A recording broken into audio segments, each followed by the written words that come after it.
राज्याचं दैवत छत्रपती शिवाजी महाराज, स्वर्गीय बाळासाहेब ठाकरे, पक्षप्रमुख आदरणीय उद्धव साहेब, आदित्य साहेब, शेतकऱ्यांचा राजा, 84 वर्षाचा तरुण आदरणीय शरद पवार साहेब, उपस्थित बंधू भगिनींनो आणि व्यासपीठावर असलेल्या सर्व नेत्यांनो, आपल्याला येत्या 20 तारखेला आदरणीय सत्यशील दादा यांना निवडून द्यायचं आहे।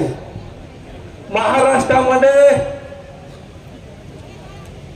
फडणवीस साहेबांनी महाराष्ट्राचा बिहार करून टाकलेला आहे आणि म्हणून उद्धव साहेब असतील, पवार साहेब असतील, यांचे हात बळकट करून येणाऱ्या 20 तारखेला आपल्याला सत्यशील दादाला निवडून द्यायचं आहे। सामनीच्या उमेदवारांच्या पायाखालची जमीन सरायला लागलेली आहे। कोण म्हणतो उमेदवार किती शिकलेला आहे, कोण म्हणतो तालुक्यासाठी मी बिबिट सफारी आणणार आहे, कोण म्हणतो तालुका मी सोन्याचा बनवणार आहे। अरे पण माझ्या मित्रांनो लक्षात ठेवा, ज्याच्या घरामध्ये चूल पेटत नव्हती त्याच्या घरामध्ये 4 व्हीलर फिरवण्याचं काम शेरकर कंपनीने केलं आहे। तुम्ही काय करता, काय माझ्या शेतकऱ्यांसाठी केलं, तुम्ही काय माझ्या वारकऱ्यांसाठी केलं? गप्पा मारता आणि टक्केवारी घेता, याच्या पलीकडे तुम्हाला काहीच करता आलं नाही। म्हणून माझ्या मित्रांनो सांगतो, ज्ञानेश्वर महाराजांनी 21व्या वर्षी ज्ञानेश्वरी लिहून ठेवली, त्यांचं शिक्षण कोणी विचारलं नाही। तुकाराम महाराजांनी गाथा लिहिली, त्यांचं शिक्षण कोणी लिहिलं नाही। शिक्षणावर माणूस नाही चालत, अनुभवावर माणूस चालतो। म्हणून आमच्या सत्यशील दादांनी 11 वर्ष पुणे जिल्ह्यामध्ये चांगल्या प्रकारे सरकारी उसाचा विज्ञान सहकारी साखर कारखाना चालून दाखवलेला आहे। प्रत्येक वर्षी कारखान्याला बक्षीस मिळत आहे। अरे जो सहकारामध्ये किडा आहे त्याला आमदारकी शिकवायची काही गरज नाही, गप्पा मारायच्या बंद करा।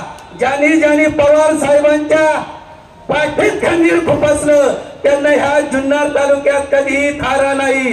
ज्या घराण्याला 40 वर्ष पवार साहेबांनी तिकीट दिलं, बाकीच्यांना डावललं, त्यांनी गप्पा करू नये। कोण मुंबईवरून दादा आला असेल तर छत्रपतीच्या नावावर जगत असेल, फसवा फसवीचे दिवस संपले।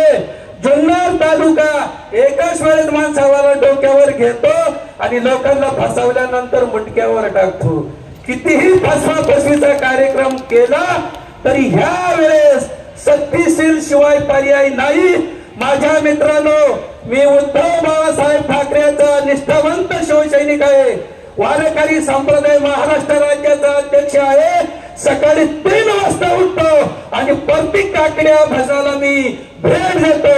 110 गावांचा सर्वे केलाय, प्रत्येक ठिकाणी सत्यशील दादा शिवाय कोणी बोलत नाही। ह्या वयामध्ये पवार साहेबांच्या पाठीमध्ये अजितदादांनी खंजीर खुपसला, त्याची भर नक्कीच जनता काढल्याशिवाय राहणार नाही।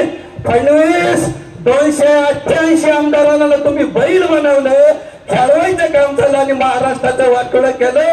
अनाजी पंत ह्या वेळेस महाराष्ट्रात तुला कधी पार केल्याशिवाय राहणार नाही। जय हिंद।